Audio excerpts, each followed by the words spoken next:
ay doğar ilk akşamdan geceden, neydem geceden. Şavkı vurur pencereden, bacada dağlar kışımış, yolcum üşümüş, nasıl edem ben? Uykusuz mu kaldın dünkü geceden, neydem geceden.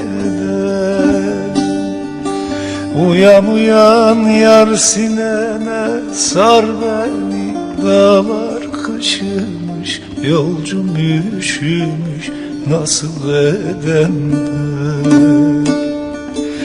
Uyan yar sinene, sar beni, dağlar haramı, açma yaramı, perişanım ben.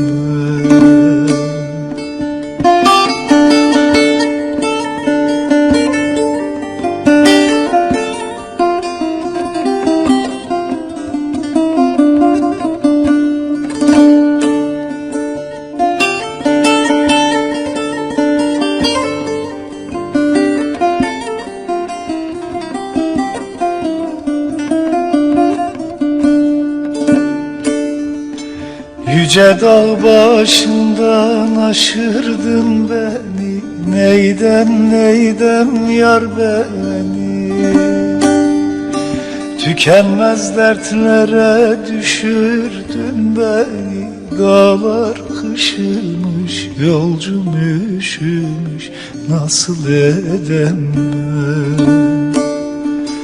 Madem soysuz göğünün bende yoktu, neydem yoktu. Niye doğru yoldan şaşırdın beni, dağlar kışımış, yolcum üşümüş, perişanım ben.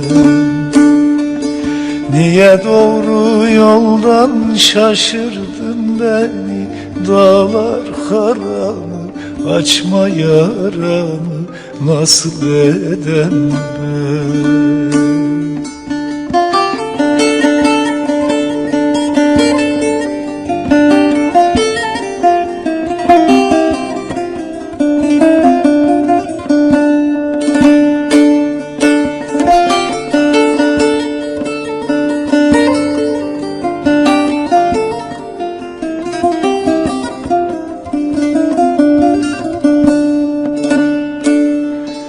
Aşağıdan gelir eli boş değil, neydem boş değil.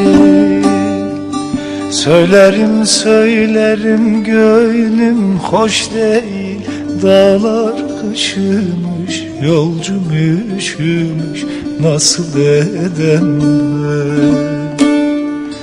Bir güzeli bir çirkine vermişler, neydem vermişler. Baş yastığı kendisine eş değil, dağlar kışımış, yolcum üşümüş, nasıl edem ben? Baş yastığı kendisine eş değil, dağlar haramı, açma yaramı, perişanım ben.